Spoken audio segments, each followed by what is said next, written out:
नमस्कार, स्वातीज किचनमध्ये तुम्हा सगळ्यांचं मनपूर्वक स्वागत आहे। दिवाळी विशेष फराळमध्ये आज आपण शंकरपाळे बनवतोय। अर्धा किलोच्या प्रमाणामध्ये भरपूर सारे लेयर सुटलेले आहेत आणि एकदम खुसखुशीत झालेले आहेत। अगदी तुम्ही बाजारातून आणल्याप्रमाणेच हे शंकरपाळे झालेले आहेत बघा। आणि महत्त्वाचं म्हणजे हे अजिबात तेलकट झालेले नाहीयेत। कधी कधी खुसखुशीत बनवण्याच्या नादात एकतर हे तेलामध्ये विरघळतात किंवा मग जास्त तेल पितात, तर असं काहीही झालेलं नाहीये। एकदम प्रमाणबद्ध रेसिपी आहे। किलोचं प्रमाणही व्यवस्थित सांगितलेलं आहे आणि तुम्ही वाटीचं प्रमाण सुद्धा एकदम व्यवस्थित घेऊ शकता। छान खुसखुशीत झालेले आहेत, त्याचबरोबर अजिबात तेलकट वगैरे झालेले नाहीयेत। तर वेळ न घालवता लगेच रेसिपीला सुरुवात करूया। तर इथे मी अर्धा किलो मैदा घेतलेला आहे। हा मैदा चाळून घ्यायचा आहे आणि इकडे एक वाटी आपण पिठी साखर घेतलेली आहे। तर याच वाटीने आपण मैदा मोजून घेतलेला आहे। 4 वाट्या मैदा भरलेला आहे आणि साखर 1 वाटी घेतलेली आहे। तर हे झालं वाटीचं प्रमाण। आता ही साखर वजनी प्रमाणामध्ये 125 ग्रॅम आहे बरोबर। आणि तूप सुद्धा आपलं हे 120 ml आहे। तर हे वितळवलेले तूप मोजायचं आहे, म्हणजे मग प्रमाण व्यवस्थित भरतं। आणि वाटीचं प्रमाण म्हटलं तर याच वाटीने आपण हे तूप मोजून घेतलं होतं। तर हे तूप जे आहे ते बरोबर पाऊण वाटी घ्यायचे किंवा पाऊण वाटीपेक्षा थोडंसं कमी असेल तरी चालेल। जास्त तूप घालू नका, जास्त जर तूप झालं तर शंकरपाळी विरघळण्याची पण शक्यता असते। मैदा घेताना चाळून घ्यायचा आहे आणि आपण ज्या वाटीने मैदा घेईल त्याच वाटीने सर्व माप घ्यायचे आहेत। आता याच वाटीने आपण 1 वाटी पाणी गरम करून घेतलेलं आहे। तर अगोदर आपण हे थोडंसं गरम करून घेतलंय मी पाणी आणि ही पिठी साखर जी आहे ती पाण्यामध्ये घालायची। याच वाटीने आपण पाणी मोजून घ्यायचे। 1 वाटी किंवा 1 वाटीपेक्षा थोडंसं कमी पाणी घेतलं तरी चालेल। आता हे सगळं तूप यात घालायचं आपल्याला। तुपाचं प्रमाण 120 ml आहे बरोबर। पाणी थोडंसं गरम करून घ्यायचंय घेताना, म्हणजे मग साखर पटकन विरघळली जाते। हे असं विरघळवून घ्यायचंय आपल्याला। आणि पिठी साखरेऐवजी जर तुम्ही घरातली रोजची साखर वापरली तरी चालेल। वजनी प्रमाण सेम घ्यायचे 120 ग्रॅम। आणि गॅसवरती तुम्ही हे पातेलं ठेवून साखर विरघळेपर्यंत जरी गरम करून घेतलं तरी चालेल। नंतर थोडंसं थंड करून घ्यायचे। तर गरम पाण्यामुळे साखर बघा आपली लगेच विरघळलेली आहे। आता हे आपण या मैद्यामध्ये ओतून घ्यायचे। तर मैदा असा थोडासा पसरवून घ्यायचा आहे आणि त्यानंतर ह्यात सगळं हे मिश्रण घालायचं आहे। तर हे अगदी बरोबर प्रमाण आहे। एकदम खुसखुशीत असे ह्याचे शंकरपाळे होतात, अजिबात तेलकट वगैरे होत नाही। तर मी हे पूर्ण ओतलेले आहे बघा। ह्याच्यामध्ये पाणी खूप जास्त घ्यायचं नाहीये। पाणी जर जास्त झालं तर तेवढं मैद्याला लागणार नाही आणि मग त्यातलं आपण जी साखर घातलेली आहे ती सुद्धा कमी पडेल आणि व्यवस्थित शंकरपाळे होणार नाही। त्यामुळे पाणी थोडंसं कमी घेतलं तरी चालेल। गरज वाटली तर मळताना तुम्ही साध्या पाण्याचा थोडासा हात घेतला तरी चालेल। एवढ्या मिश्रणामध्ये अर्धा किलो मैदा बरोबर मळून होतो।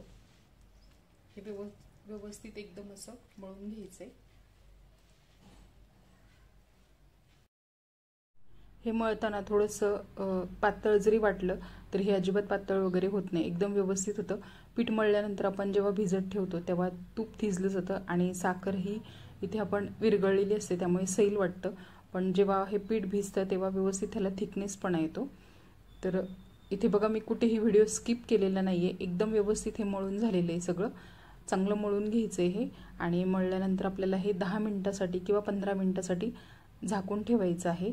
हे पीठ मळल्यानंतर लगेच जरी बनवले तरी चालतात, पण थोडंसं हे पीठ मळल्यानंतर सॉफ्ट असतं, त्यामुळे 10 ते 15 मिनिटं हे असं झाकून ठेवायचे आणि नंतर शंकरपाळे बनवायला घ्यायचे आहेत।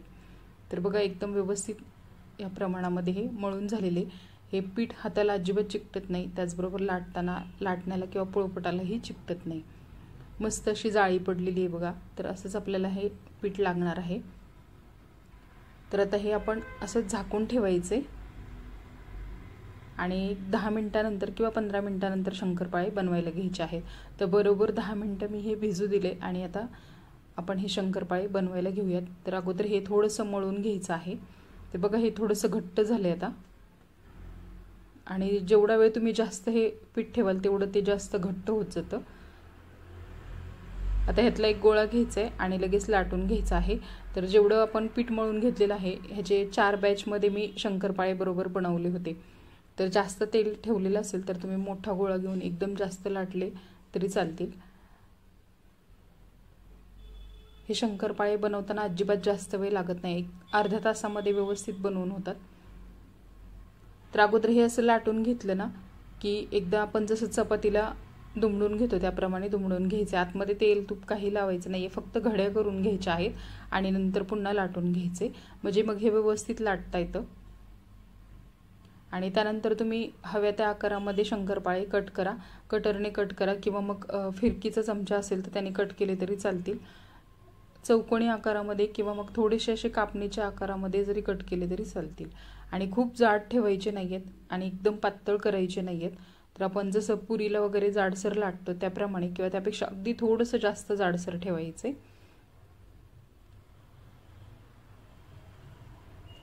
मध्यम साईजमध्येच हे शंकरपाळे ठेवायचे आहेत आणि लाटताना पोळी सगळ्या बाजूने एकसारखी लाटायची आहे, कारण जर थोडंसं पातळ किंवा जाड असं एकसारखं जर हे लाटून नाही झालं तर काही शंकरपाळे पातळ होतील आणि काही जाड होतील। त्यामुळे एकसारखी लाटून घ्यायची पोळी आणि नंतर शंकरपाळे कट करायचे आहेत। तर तेल गरम होते तोपर्यंत आपण आणखीन एक आपणही असेच लाटून कट करून घेणार आहेत। लाटलेले शंकरपाळे बघा कट करताना हे अजिबात पोळपट आला, हे चिकटले नव्हते। खूप जास्त जर तूप झालं मळताना तरी देखील शंकरपाळे तेलामध्ये विरघळतात, त्यामुळे खूप जास्त तूप घालायचं नाहीये। सांगितलेले प्रमाण एकदम व्यवस्थित आहे। वाटीने किंवा मग किलोच्या प्रमाणामध्ये तुम्ही असे शंकरपाळे बनवा। आणि आता इथे आपलं तूप देखील गरम झालेलं आहे, तूप किंवा तेल काही तळण्यासाठी वापरलं तरी चालेल। खूप कडकडीत गरम करायचं नाहीये, जर जास्त गरम झालेलं असेल तर गॅस बंद करून एक 5 मिनिटं थांबायचे। तर हे व्यवस्थित गरम झालेलं आहे बघा। पीठ टाकल्यानंतर बुडबुडे यायला चालू होतात आणि पीठ असं भरकन जर वर आलं तर जास्ती गरम झालेलं तेल असतं, तर गॅस बंद करून थोडं थांबायचे। तर हे व्यवस्थित गरम झालेलं आहे, त्यामुळे मी शंकरपाळे सोडून घेणार आहे।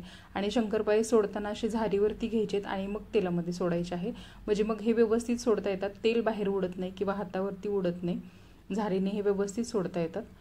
तेल गरम झाल्यानंतर शंकरपाळे सोडले की मग गॅस मध्यम आचेवर ठेवायचा आहे आणि हळूहळू हे व्यवस्थित वेळ देऊन तळून घ्यायचे आहेत। खूप लो गॅसवरती तळायचे नाही, खूप लो गॅस जर केला तर हे भरपूर तेल पितील आणि तेलात विरघळण्याची सुद्धा शक्यता असते, त्यामुळे एकदम लो गॅस ठेवायचं नाहीये। आपण शंकरपाळे सोडल्यानंतर तेलाचं तापमान थोडंसं कमी होतं, त्यामुळे मध्यम आचेवरती एकसारखी हे तळून घ्यायचे आहेत आणि खूप जास्त तळताना हलवायचे नाहीत, 1-2 वेळेस असे चमच्याने थोडेसे हलवून घ्यायचे आणि नंतर मग तळू द्यायचे आहेत व्यवस्थित। आणि एकदम डार्क रंगावरतीही काढायचे नाहीत, बिस्किटाप्रमाणे ह्याला हलकासा रंग आला की लगेच काढून घ्यायचे, कारण हे थंड जेव्हा होतात तेव्हा आणखीन ह्याला डार्क रंग येतो, कारण हे काढल्यानंतर भरपूर गरम असतात आणि थंड होईपर्यंत अजून ह्याला डार्क रंग येतो, त्यामुळे एकदम डार्क रंगावरती काढायचे नाहीत। तर बघा शंकरपाळीला भरपूर सारे पदर सुटलेले, एकदम खुसखुशीत असे झालेले आहेत हे आणि अजिबात तेलामध्ये विरघळलेलेही नाहीये। साखरेचं प्रमाण सुद्धा एकदम व्यवस्थित आहे, पण तुम्हाला जर का गोड शंकरपाळी आवडत असेल ना तर आणखी थोडीशी तुम्ही साखर वाढवली तरी चालेल, कारण हे प्रमाणबद्ध गोड झालेले आहेत। जर तुम्ही चहा बरोबर शंकरपाळी खाणार नसताल तर प्रमाणामध्येच गोड ही चांगली वाटते, कारण खूप गोड जर असेल तर चहामध्ये हे खाता येत नाही, बरेच जण हे चहासोबत शंकरपाळे खातात। तर बघा दुसरी बॅच पण मी तळून घेतली, एकदम मस्त असे तळलेले आहेत, एकसारखा रंग आलाय आणि भरपूर फुगलेत हे शंकरपाळे, भरपूर सारे लेयर सुटलेले आहेत। तर असेच एकसारखे हे तळून घ्यायचे आहेत। तळताना व्यवस्थित हलवून घ्यायचे, खूप जास्त वेळ जर झारीने हलवले ना तर बऱ्याच वेळेला शंकरपाळे तुटतात आणि व्यवस्थित तळलेही जात नाही। तर सगळे शंकरपाळे तळून झालेले आहेत, अर्धा किलो, जास्त तेल वगैरे पिलेले नाहीयेत। तळण्यासाठी जे मी तेल वापरलेलं होतं ते सुद्धा भरपूर सारं शिल्लक राहिलं, तळताना हे अजिबात विरघळलेले नाहीयेत, तुटलेले नाहीयेत, मस्त असं लेयर सुटलेले आहेत आणि एकदम खुसखुशीत असे झालेले आहेत। तर अर्धा किलोचं प्रमाण तुम्हाला व्यवस्थित सांगितलेलं आहे, मी डिस्क्रिप्शन बॉक्समध्ये प्रमाणही देईल आणि इतरही आपल्या फराळाच्या रेसिपीच्या लिंक देईल, नक्की चेक करा आणि या पद्धतीने शंकरपाळे नक्की बनवून पहा। व्हिडिओला लाईक करा, शेअर करा, धन्यवाद।